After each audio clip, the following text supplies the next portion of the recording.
Vamos iniciar o nosso projeto de estudos sobre a doutrina católica e, como estamos no mês de maio, mês mariano, vamos abordar a história dos dogmas marianos, para entendermos um pouco mais sobre a importância de Maria na nossa caminhada de fé e sobre esses dogmas que foram proclamados pela Igreja ao longo dos séculos. Então, nós temos aqui os dogmas da maternidade divina, Maria, Mãe de Deus, da Imaculada Conceição, ou seja, que ela foi preservada do pecado original, da virgindade perpétua, que ela é virgem antes, durante e depois do parto, e o último é a Assunção de Maria, que terminada o curso de sua vida terrena, ela foi elevada em corpo e alma ao céu. Aí vamos aprofundar um pouco cada um destes 4 dogmas marianos. A primeira coisa a se observar, um primeiro aspecto a se observar na importância de Maria para a nossa vida como cristãos, como católicos, é que Maria, além de ser a mãe de Jesus, ela também é a nossa mãe espiritual. Nós podemos ler aqui neste trecho do Evangelho de São João, capítulo 19, versículo 26 e 27, que Jesus nos dá a sua mãe como nossa mãe na cruz, na pessoa de São João. Junto à cruz de Jesus estavam de pé sua mãe, a irmã de sua mãe, Maria, mulher de Cleofas, e Maria Madalena. Quando Jesus viu sua mãe e perto dela o discípulo que a amava, disse à sua mãe: Mulher, eis aí o teu filho. Depois disse ao discípulo: Eis aí tua mãe. E dessa hora em diante o discípulo a levou para a sua casa. Então a igreja vê nesta palavra de Jesus, em que ele olha para sua mãe, olha para o discípulo e diz: Eis aí o teu filho, eis aí a tua mãe. A igreja vê nesse ato de Jesus algo importante para a nossa salvação. Então, ele nos dá Maria como nossa mãe espiritual e o discípulo a levou para a sua casa. Então, nós temos que ter Maria conosco na nossa casa, porque Maria sempre nos leva a Jesus. Nas bodas de Caná, o primeiro milagre de Jesus, ela pediu que ele realizasse. Ele primeiro disse que não era a sua hora, mas depois determinou que se preparasse os vasos com água e ele realiza ali o seu primeiro milagre a pedido de sua mãe. Então, Maria é importante na nossa caminhada, é nossa mãe espiritual. O catecismo vai dizer aqui, ó, no parágrafo 501, Jesus é o filho único de Maria, mas a maternidade espiritual de Maria estende-se a todos os homens. Ela veio salvar. Ela gerou seu filho, do qual fez o primogênito entre uma multidão de irmãos, isso é, entre os fiéis em cujo nascimento e educação ela coopera com amor materno. Então, assim como ela cooperou com a educação, com o crescimento de Jesus, ela coopera também com a nossa educação na fé, com o nosso amor para com Jesus. Antes de adentrarmos na questão do dogma em si, vamos observar aqui o que é o dogma. O parágrafo 87 e 88 do Catecismo vai abordar a questão do dogma. Os fiéis, lembrando-se da palavra de Cristo a seus apóstolos, quem vos ouve, a mim ouve, Lucas 10:16, recebem com docilidade os ensinamentos e as diretrizes que seus pastores lhes dão sob diferentes formas. Os dogmas da fé. O magistério da Igreja empenha plenamente a autoridade que recebeu de Cristo quando define dogmas, isso é, quando utilizando uma forma que obriga o povo cristão a uma adesão irrevogável de fé, propõe verdades contidas na revelação divina ou verdades que com estas têm uma conexão necessária. Os apóstolos são os primeiros bispos da igreja. E o magistério da igreja, os bispos que nós temos hoje, são sucessores desses apóstolos. E Jesus disse isso aqui para os apóstolos: quem vos ouve, a mim ouve. Quem vos rejeita, a mim rejeita e rejeita aquele que me enviou. Então a igreja, quando define um dogma, ela lança uma luz, ela mostra o caminho que nós devemos seguir para encontrar a verdade, uma verdade de salvação, uma verdade da qual nós não podemos crer de outra forma. Isso porque ela tem esse carisma de receber essa revelação, de abrir para nós, revelar para nós essa revelação divina.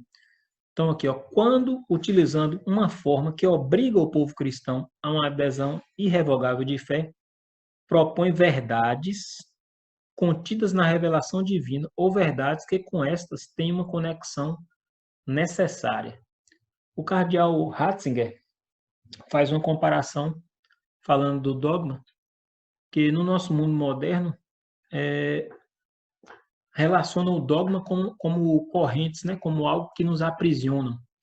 E o cardeal Ratzinger, o Papa Emérito Bento XVI, dizia que os dogmas, na verdade, não são correntes que nos aprisionam, mas são janelas que se abrem para o infinito, porque eles se relacionam com a revelação divina, que é algo que ultrapassa a nossa compreensão racional.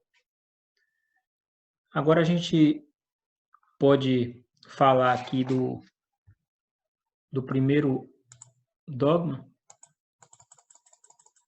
Primeiro, na sequência que nós utilizamos para esse estudo, porque na realidade o primeiro dogma a ser definido foi o da maternidade divina, mas nós vamos seguir essa sequência aqui. Imaculada Conceição, maternidade divina, virgindade perpétua e, por último, a Assunção de Nossa Senhora. Então, aqui é a Imaculada Conceição. Como é que a gente vai entender isso? O fato de Maria ter nascido sem o pecado original. Bom, primeiro a gente tem que entender a questão justamente do pecado original no mundo. Então, após o pecado original, a salvação prometida vem por meio da mulher e sua descendência. Ou seja, a salvação é quem? Jesus Cristo. Vem por meio da mulher. Que mulher? Maria. Nasce de Maria. Porque Deus quis. Então, temos aqui em Gênesis 3,15, que é considerado o proto-evangelho, um texto do Antigo Testamento.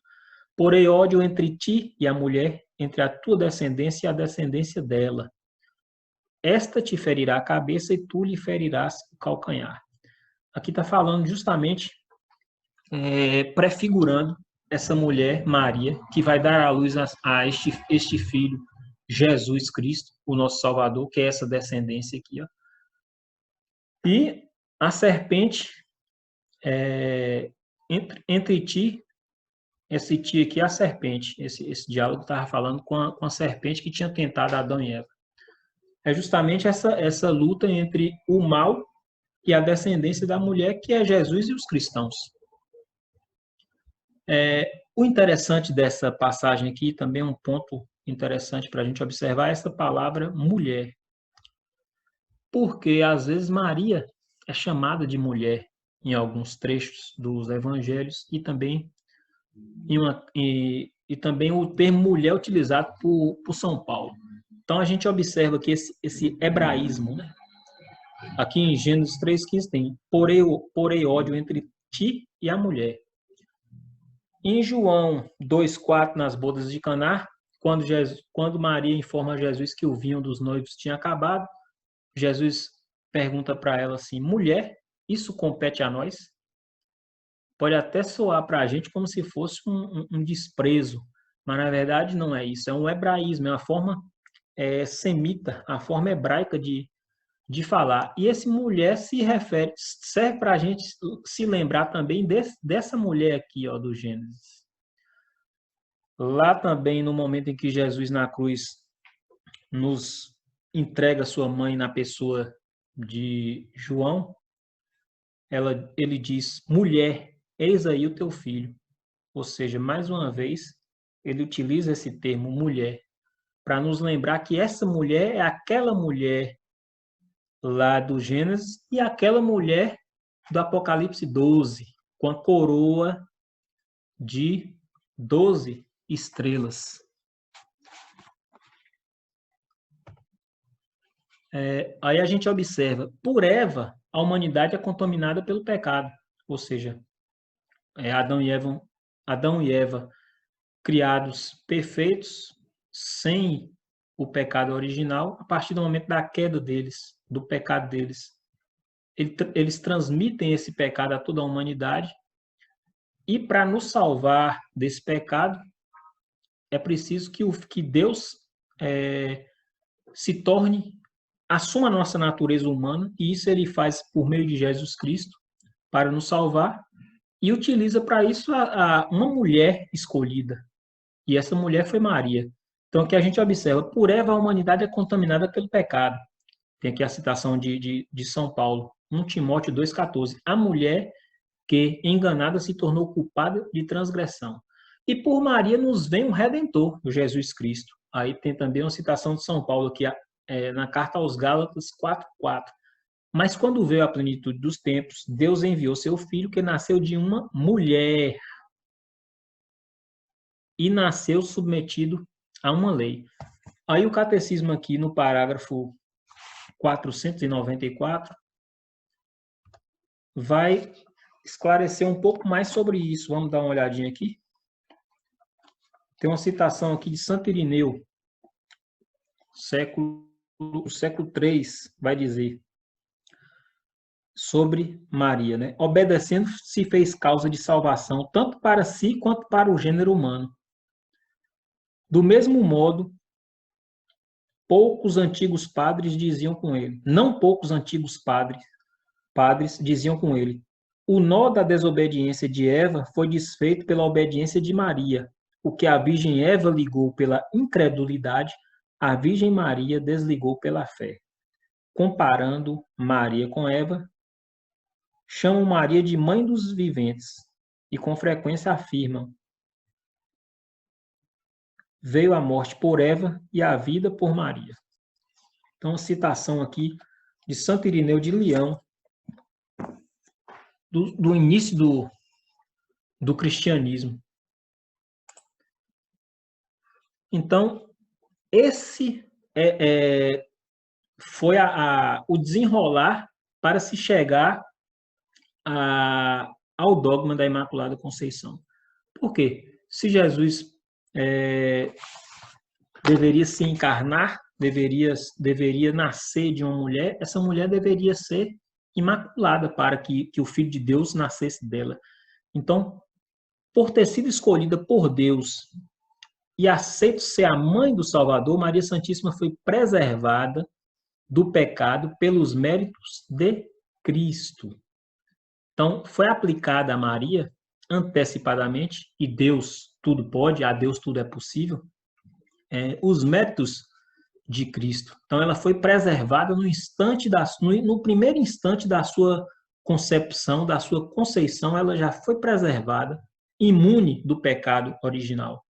Por isso que ela é chamada de Imaculada Conceição. E isso não é um mérito dela, isso é mérito de Cristo, foi em vista dos méritos de Cristo. E aí, tem uma citação aqui belíssima do cardeal Suens, ele diz assim: a santidade do filho é causa da santificação antecipada da mãe, como o sol ilumina o céu antes mesmo de ele aparecer no horizonte. E na saudação do anjo Gabriel, na anunciação, a igreja vislumbra a Imaculada Conceição, porque o anjo chega e diz: Ave, cheia de graça. Então, se ela é cheia de graça, não há espaço para o pecado. Nesse cheia de graça, do grego kekaritomini, a igreja vê a Imaculada Conceição, vê que ela não possuía pecados. E aí,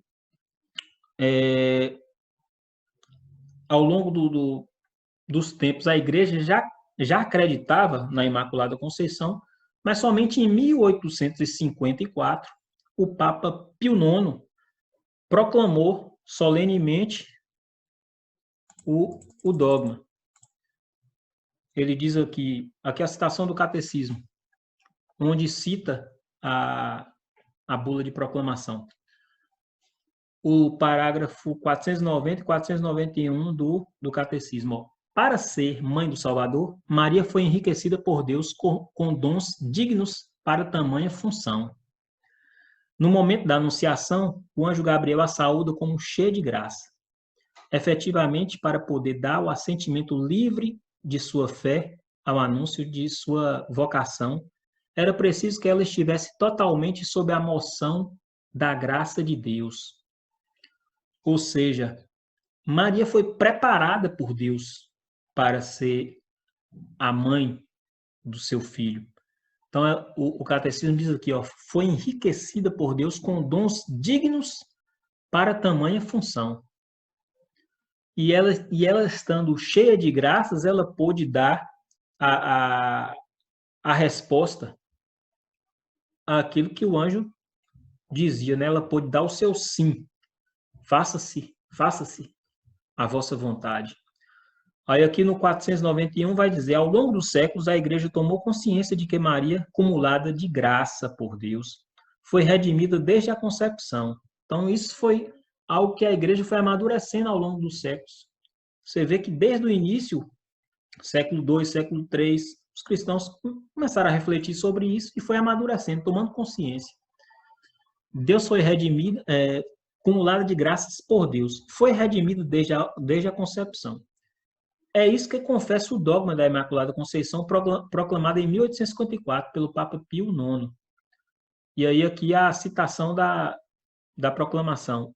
A Beatíssima Virgem Maria, no primeiro instante de sua conceição, ou seja, da sua concepção, quando ela foi concebida, por singular graça e privilégio de Deus, onipotente, em vista dos méritos de Jesus Cristo, Salvador do gênero humano, foi preservada imune de toda mancha do pecado original. Então é isso aí. Em vista dos méritos de Cristo, Maria foi imaculada para que Jesus nascesse dela. Porque não teria lógica Jesus, Deus, nascer de alguém com pecado original. Sujeita à ação do mal que o pecado gera no ser humano, né? Essa tendência ao mal. Então, Maria foi preservada em vista dos méritos de Cristo. Continua aqui o parágrafo 492 do Catecismo. Essa santidade resplandecente, absolutamente única, da qual Maria é enriquecida desde o primeiro instante de sua conceição, lhe vem inteiramente de Cristo. Em vista dos méritos de seu filho, foi redimida de um modo mais sublime, mais do que qualquer outra pessoa criada. O Pai a abençoou com toda sorte de bênção espiritual nos céus em Cristo. Citação aqui de Efésios 1:3, que a igreja também aplica a Maria. Ele a escolheu nele, ou seja, em Cristo, desde antes da fundação do mundo, para ser santa e imaculada em sua presença, no amor. Efésios 1:4. Continuando aqui no parágrafo 493, os padres da tradição oriental chamam a Mãe de Deus a toda santa, a Panhagia. Celebram-na como imune de toda mancha do pecado, tendo sido plasmada pelo Espírito Santo e formada como uma nova criatura pela graça de Deus. Maria permaneceu pura pura de todo pecado pessoal ao longo de toda a sua vida. Então, resumindo, o dogma da Imaculada Conceição é o quê? Em vista dos méritos de Cristo, Maria foi preservada do pecado original. Aplicou-se os méritos de Cristo antecipadamente a ela. E ela foi gerada sem pecado e não pecou durante a sua vida. Ela era cheia de graça.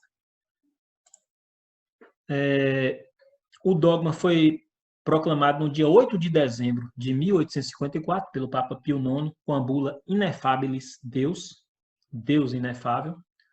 Agora aqui, como eu já havia dito, o dogma ele já vinha sendo desenvolvido pela Igreja há vários séculos, né? Tem aquelas citações dos primeiros séculos ali que alguns santos e doutores da Igreja já diziam, já falavam sobre a Conceição Imaculada de Maria, já falava dessa importância dela no mistério da encarnação de Nosso Senhor Jesus Cristo. E aqui nos séculos sétimo e oitavo, já haviam hinos e celebrações em conventos no Oriente em louvor à Imaculada Conceição, ou seja, bem antes do dogma proclamado aqui no século XIX. Por exemplo, em 1476, ou seja, século XV, a festa da Imaculada Conceição foi incluída no calendário romano. Em 1708, o Papa Clemente XI estendeu a festa a toda a cristandade. Então, isso mostra como o dogma já era crido pela Igreja e chegou o momento que o Papa achou por bem, pela graça de Deus, ele tem esse munus de confirmar os irmãos na fé, achou por bem proclamar, para que não reste dúvidas que Maria foi imaculada no primeiro instante da sua conceição em vista dos méritos de Cristo. Vamos agora passar aqui para o dogma da maternidade divina, Maria, Mãe de Deus, que foi o primeiro dogma a ser proclamado pela Igreja. Bom, o anjo Gabriel afirma que Maria iria conceber o Filho do Altíssimo, Lucas 1, 32. Santa Isabel reconhece a maternidade divina de Maria, Mãe do meu Senhor, Lucas 1, 43. Olha, Isabel estava grávida de João Batista e Maria foi visitar. Quando Maria chegou na casa de Isabel, cheia também do Espírito Santo, disse: que honra tenho eu de receber a mãe do meu Senhor. Ou seja, Isabel proclamou que Maria era mãe de Deus. Porque quem era o Senhor de Isabel? Javé, Deus, o único Deus crido pelos judeus. Quis, porém, o Pai das Misericórdias que a encarnação fosse precedida pela aceitação daquela que era predestinada a ser mãe de seu filho, para que, assim como contribuiu para a morte, a mulher também contribuísse para a vida. Aqui uma citação da Lumen Gentium 56, do Concílio Vaticano II, dizendo que a encarnação de Jesus Cristo foi precedida pelo sim de Maria, para que ela participasse também dessa nova vida que Deus nos dá através de Jesus Cristo, assim como Eva participou da queda do ser humano. Ou seja, assim como contribuiu para a morte com Eva, a mulher com Maria também contribuiria para a vida.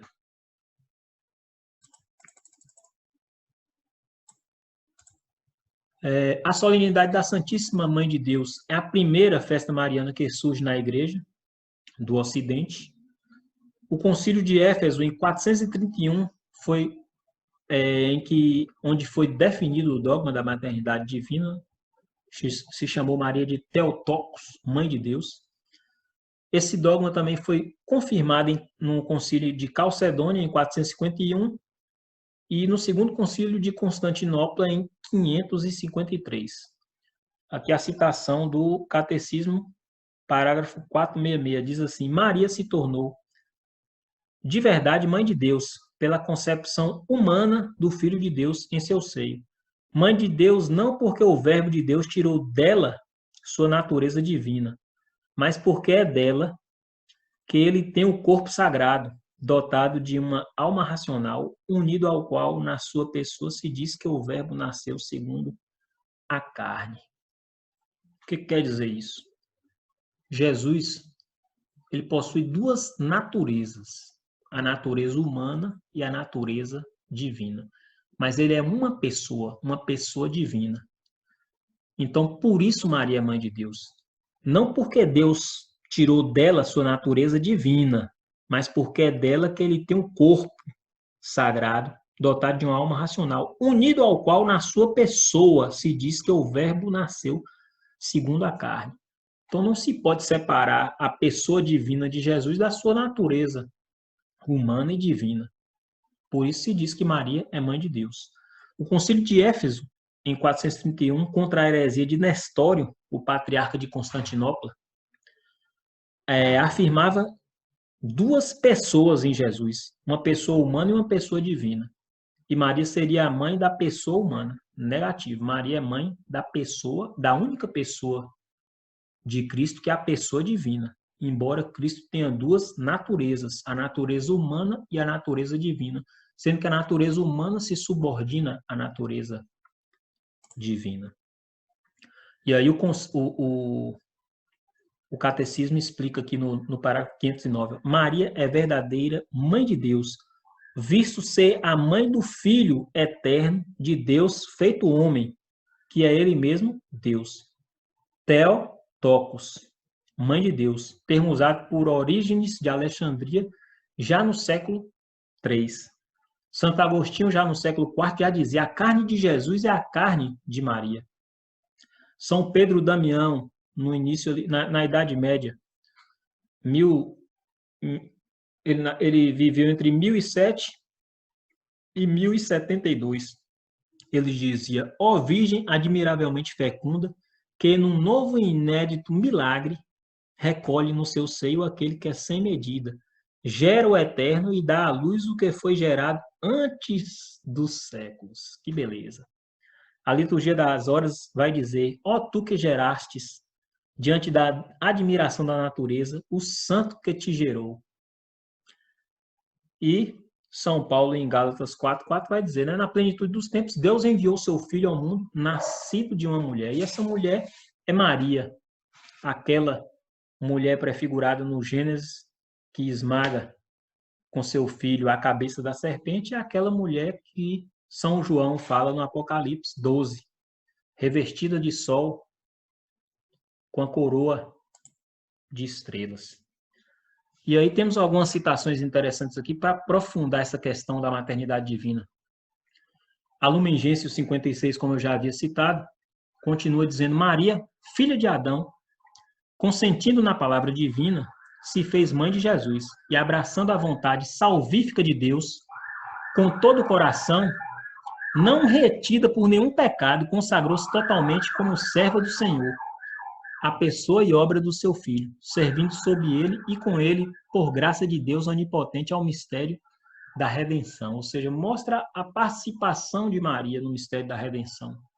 Ela abraçando a vontade de Deus, ela não retida por nenhum pecado, porque ela foi imaculada em vista dos méritos de Cristo, se consagra totalmente ao Senhor para essa missão de gerar o Filho de Deus, que veio nos redimir, né? Assumir a nossa natureza para nos redimir. Uma encíclica aqui do Papa Pio X, diz: a Virgem Santíssima não somente coube a glória de haver ministrado a substância de sua carne ao unigênito do Eterno, que deveria nascer homem, hóstia excelentemente preparada, hóstia quer dizer vítima, para a salvação dos homens, mas igualmente teve a missão de zelar e conservar essa hóstia, ou seja, essa vítima, e ao tempo devido apresentá-la ao sacrifício. Então, Maria gerou Jesus, que é essa verdadeira hóstia santa, essa verdadeira vítima, esse verdadeiro Cordeiro de Deus que tira o pecado do mundo, gerou, cuidou e no momento propício apresentou aos pés da cruz ali, no momento em que ela acompanhou todo o Calvário de Cristo e recebeu depois no seu colo o corpo do Senhor retirado da cruz. São Luís de Montfort vai dizer: Deus sem precisar, porque se basta a si mesmo, quis começar e acabar suas maiores obras por meio da Santíssima Virgem.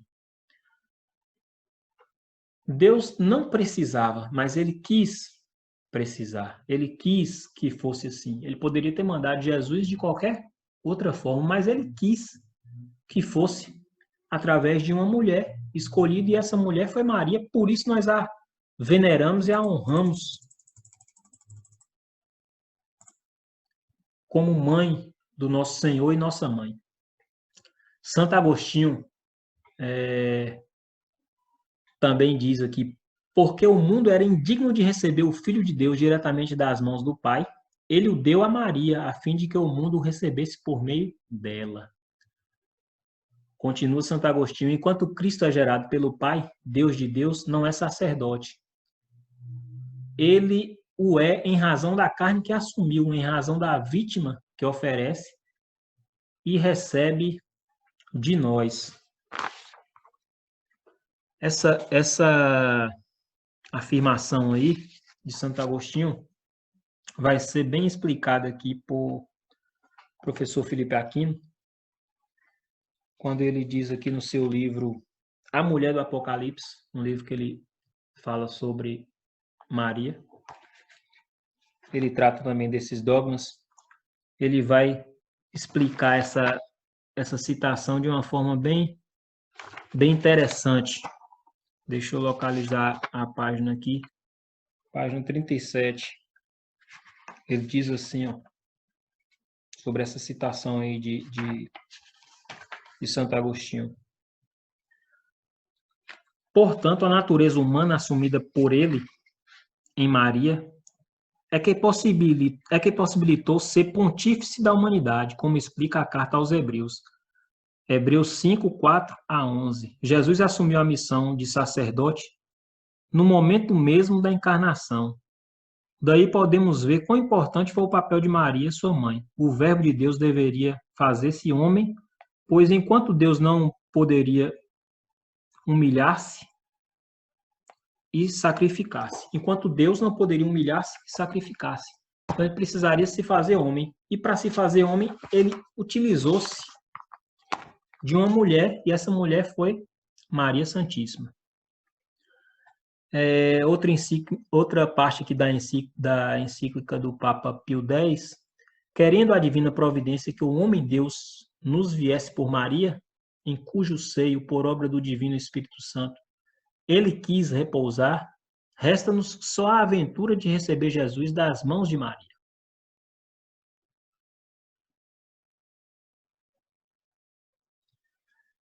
Ela é, pois, nossa melhor guia, nossa melhor mestra para conhecimento de Jesus Cristo. Só se encontra o menino com Maria, sua mãe.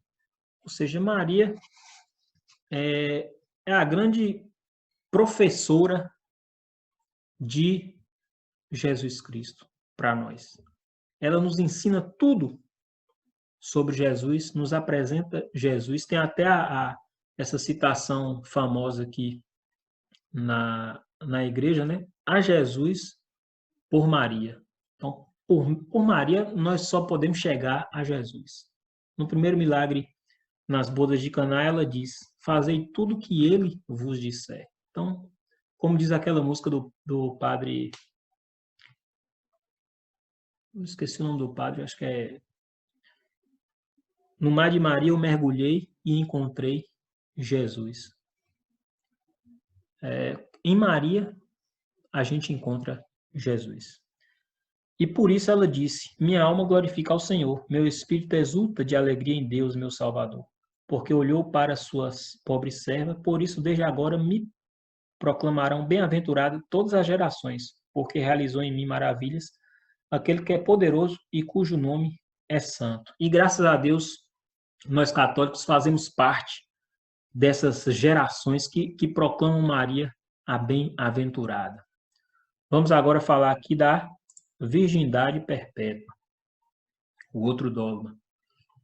Na profecia de Isaías temos um sinal de Deus que indica a virgindade de Maria. Isaías 7,14. Por isso o próprio Senhor vos dará um sinal. Uma virgem conceberá e dará à luz um filho, e o chamará Deus conosco. Aí o catecismo, no parágrafo 497, vai dizer que os relatos evangélicos contidos em Mateus 1, 18 a 25, Lucas 1, 26 a 38, entendem a conceição virginal como uma obra divina que ultrapassa toda compreensão e toda possibilidade humana. Ou seja, Maria diz, como isso se fará se eu não conheço homem? E aí a sombra do Espírito te cobrirá e ela conceberá o Filho de Deus, né? É dogma de fé que Maria é virgem antes, durante e depois do parto. Tem aqui uma citação do Papa Paulo V, de 1555, mas o dogma foi proclamado antes. Daqui a pouco nós vamos falar da proclamação. O Papa diz, a bem-aventurada Virgem Maria foi verdadeira mãe de Deus e guardou sempre íntegra a virgindade, antes do parto, no parto e, consequentemente, depois do parto. O dogma foi proclamado em 649, no Concílio de Latrão, na Itália. Mas, já no século IV, em um concílio regional na cidade de Capua, na Itália, já se falava sobre a virgindade perpétua de Maria, nesse concílio aqui. Toda a tradição cristã e até mesmo os reformadores protestantes, como Lutero e João Calvino, professaram a virgindade de Maria. Aí aqui tem uma citação de Lutero e uma de João Calvino. Aqui. A de Lutero, nos Artigos da Doutrina Cristã de 1537, Lutero dizia, o Filho de Deus fez-se homem, de modo a ser concebido do Espírito Santo, sem o concurso de varão, e a nascer de Maria, pura, santa e sempre virgem. Sempre virgem.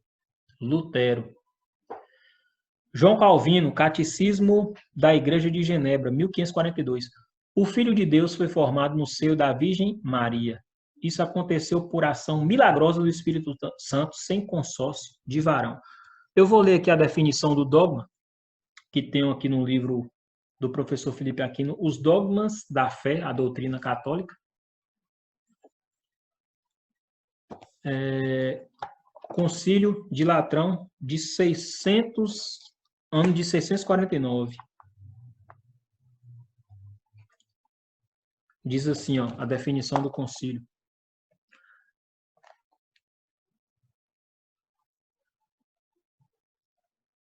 Se alguém, segundo os santos padres, não confessa que a própria e verdadeira... Se alguém, segundo os santos padres, não confessa que própria e verdadeiramente é mãe de Deus, a santa e sempre virgem Imaculada Maria, já que concebeu nos últimos tempos, sem sêmen, do Espírito Santo, o próprio Deus Verbo, e que deu à luz sem corrupção, permanecendo a sua virgindade indissolúvel, mesmo depois do parto, seja anátema. Então, aqui é a definição do concílio regional de Latrão, no ano de 649. E, como eu citei anteriormente, em 1555, o Papa Paulo IV, falando da virgindade de Maria, como temas fundamentais da fé, disse, né? A bem-aventurada Virgem Maria foi verdadeira mãe de Deus e guardou sempre íntegra a virgindade, antes do parto, no parto e constantemente depois do parto. Santo Agostinho afirma, Cristo nasceu com efeito da mãe, que, embora sem contato com o varão, concebeu intacta e sempre intacta permaneceu. Concebeu virgem, dando à luz virgem, virgem morrendo, embora fosse desposada com o carpinteiro. Extinguiu todo o orgulho da nobreza carnal. Uma virgem concebe, virgem leva o fruto, uma virgem dá à luz e permanece perpetuamente virgem. Santo Agostinho, aqui no século IV, já proclamava a virgindade perpétua de Maria. E os santos padres não se cansavam de exaltar a virgindade de Maria, né? Santo Efrém Sírio, virgem que gerou a luz sem ficar com nenhum sinal, como outrora a sarça de Moisés, que ardia em fogo sem se consumir. Santo Epifânio, virgem ainda mais pura depois do parto. São João Crisóstomo, Virgem que permaneceu virgem mesmo sendo verdadeiramente mãe. São Gregório Magno. Virgem que deu à luz e enquanto dava à luz duplicava a virgindade. E Santo Irineu, opondo Maria a Eva, diz: como por uma virgem desobediente foi o homem ferido, caiu e morreu, assim também por meio de uma virgem obediente à palavra de Deus, o homem recobrou a vida. Era justo e necessário que Adão fosse restaurado em Cristo e que Eva fosse restaurada em Maria, a fim de que uma virgem, feita advogada de uma virgem, apagasse e abolisse por sua obediência virginal a desobediência de uma virgem. Essas citações patrísticas são espetaculares. Santo Agostinho faz aqui um comentário sobre uma passagem de Ezequiel 44, 2, que fala de uma porta fechada em um templo. E aí ele vai explicar aqui, Santo Agostinho. Depois vocês procuram a passagem de Ezequiel 44, 2, leiam, depois dá uma olhadinha nessa citação aqui de Santo Agostinho. O que significa a porta fechada na casa do Senhor, senão que Maria sempre será intacta? E o que significa a expressão nenhum homem passará por ela, senão que José não a conhecera? E só o Senhor entrará e sairá por ela. O que quer dizer, senão que o Espírito Santo a fecundará e dela nascerá o Senhor dos anjos? E o que significa estará eternamente fechada, senão que Maria será virgem antes, durante e depois do parto? Isso aqui é Santo Agostinho comentando uma passagem de Ezequiel 44, 2. Santo Agostinho, século IV, mais de 200 anos antes da proclamação, em 600. E antes da proclamação do dogma, no ano de 649. E o catecismo ensina sobre a virgindade de Maria. O aprofundamento de sua fé na maternidade virginal levou a Igreja a confessar a virgindade perpétua e real de Maria, mesmo no parto do filho feito homem. Com efeito, o nascimento de Cristo não violou, mas sagrou a integridade virginal da sua mãe. A liturgia da Igreja celebra Maria como aepartenos, ou seja, sempre virgem. Pode ser lido também essa citação tanto na Lumen Gentium 57 quanto no Catecismo aqui no parágrafo 499. E sobre aqui o significado da virgindade de Maria, segundo as reflexões aqui de Dom Estevão Bittencourt e do Catecismo da Igreja, a virgindade de Maria não implica menosprezo pelo matrimônio. O filho de Maria virgem é verdadeiro homem e verdadeiro Deus, assinalado pelo seu modo de nascer. A salvação do gênero humano é dom gratuito que se deve à soberana vontade de Deus. E o modo inédito como Jesus nasceu começa algo novo na história humana e do mundo.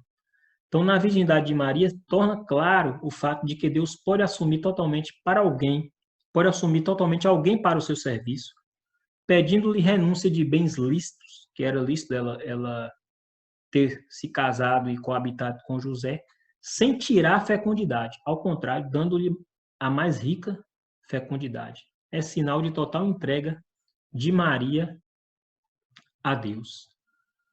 A gente pode ver alguma parte aqui do catecismo, eu não vou observar todos, mas vou olhar uma citação aqui, entre esses parágrafos 502 e 507, que aprofunda essa reflexão sobre o significado dessa virgindade de Maria. Vamos ver aqui.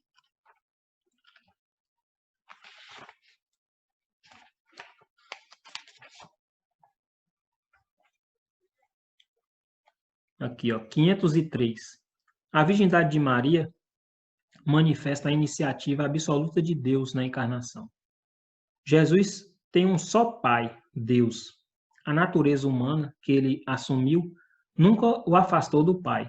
Por natureza, filho de seu Pai, segundo a divindade. Por sua natureza, filho de sua mãe, segundo a humanidade. Mas, propriamente, filho de Deus em suas duas naturezas. Maria, aqui no número 506, vai dizer: Maria é virgem porque sua virgindade é o sinal de sua fé, absolutamente livre de qualquer dúvida, e de sua doação sem reservas à vontade de Deus. É sua fé que ele concede tornar-se a mãe do Salvador. Maria é a mais bem-aventurada, recebendo a fé de Cristo do que concebendo a carne de Cristo. Maria, ao mesmo tempo, virgem e mãe, por ser a figura e a mais perfeita realização da igreja. Então, isso mostra o significado dessa virgindade de Maria, né?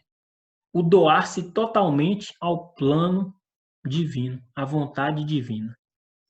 E aí vão ter aqueles que questionam, falando sobre os irmãos de Jesus, né? Que aparece na Bíblia o termo, irmãos de Jesus.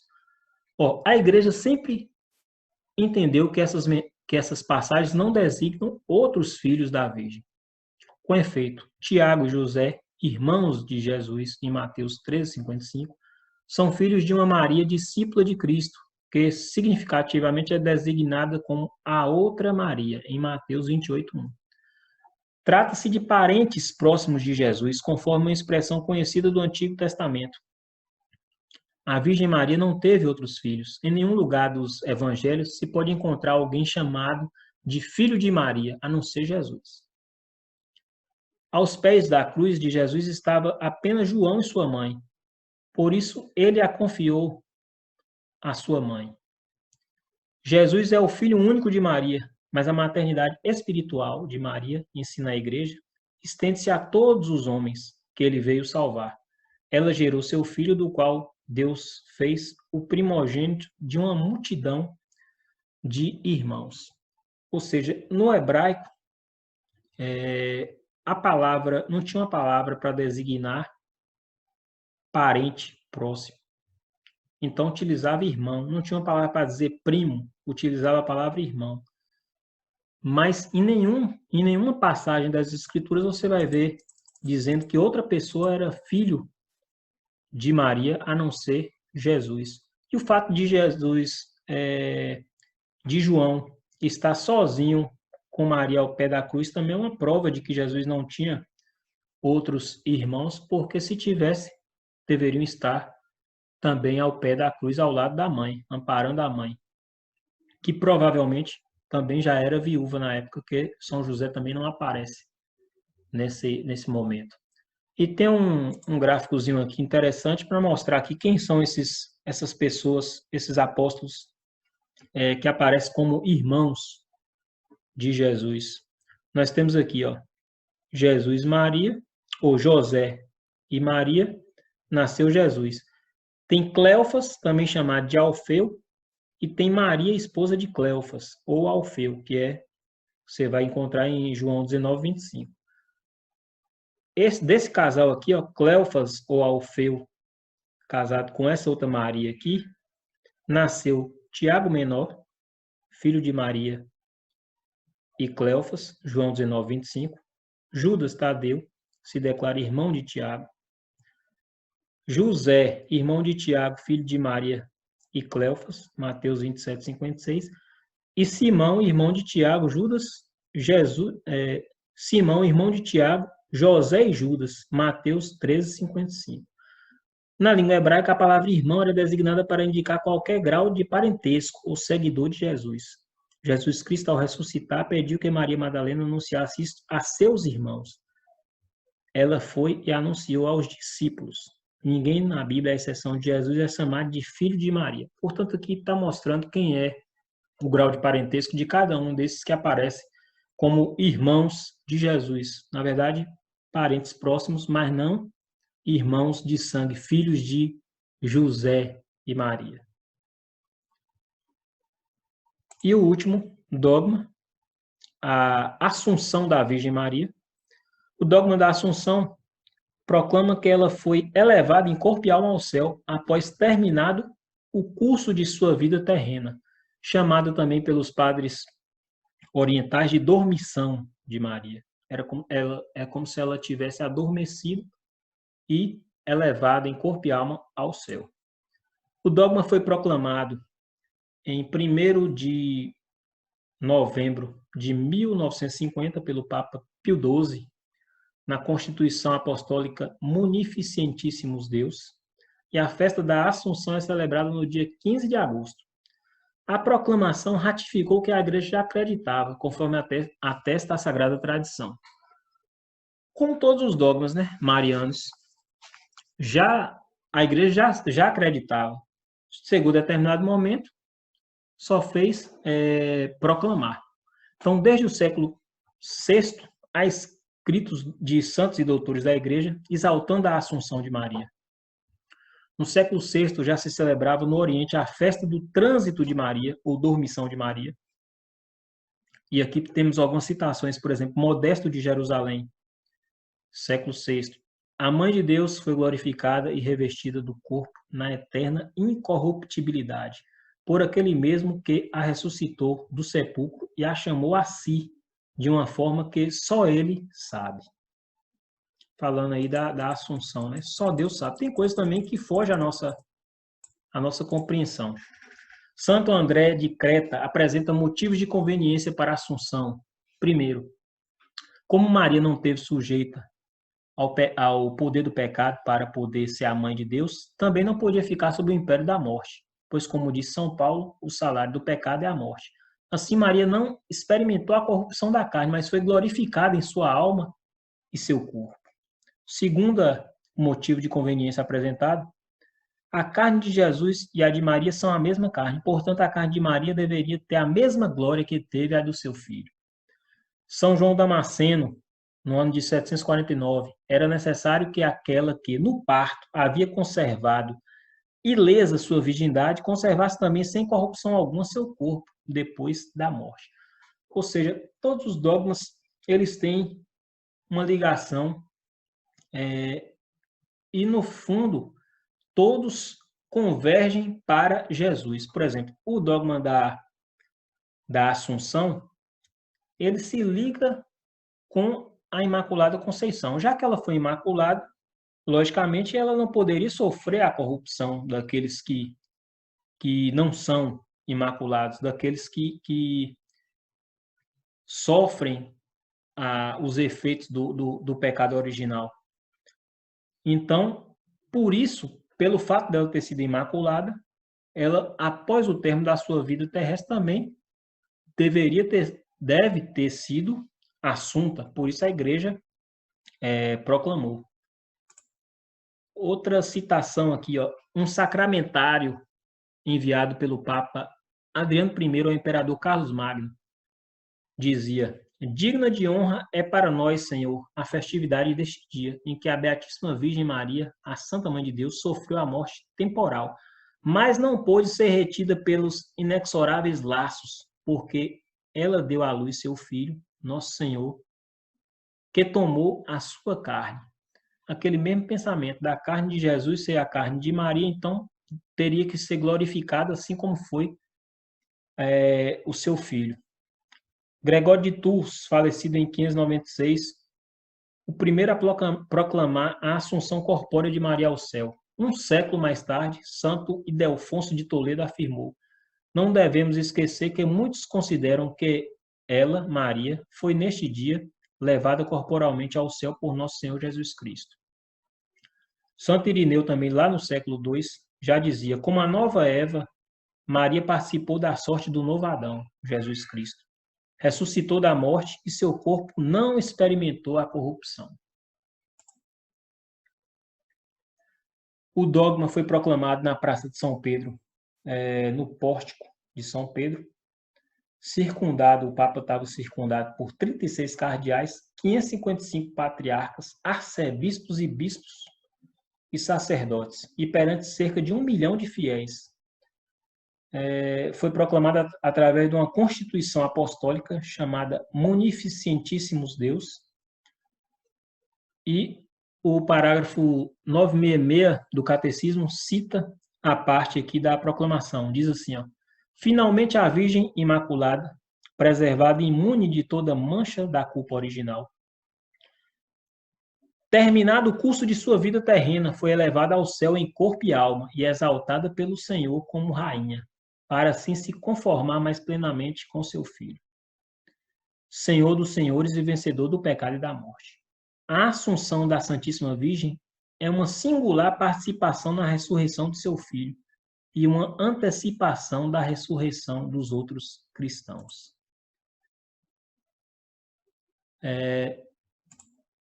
Essa citação é super interessante, que mostra que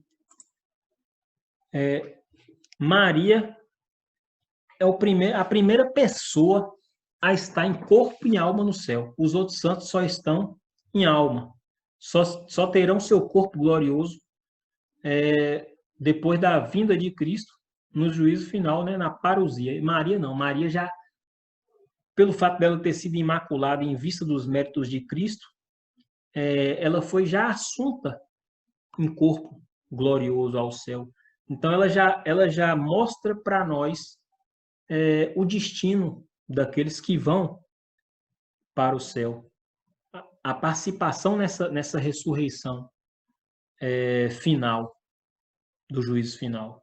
Então, diz assim, ó, a assunção da Santíssima Virgem é uma singular participação na ressurreição de seu filho e uma antecipação da ressurreição dos outros cristãos. Ela já mostra para nós o destino dos cristãos que seguem a Cristo, que estar em corpo e alma no céu junto a Deus com um corpo glorioso. A liturgia bizantina da festa da dormição diz assim: no teu parto guardaste a virgindade, e na tua dormição não abandonastes o mundo, ó Mãe de Deus.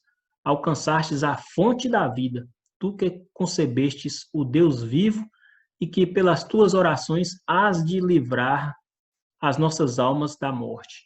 Ou seja, essa intercessão de Maria para conosco, né? Esse cuidado, essa intercessão que há entre a igreja triunfante e a igreja militante, que somos nós aqui. E, já finalizando, a gente pode falar um pouquinho dessa maternidade de Maria para conosco, né? Ela é nossa mãe na ordem da graça.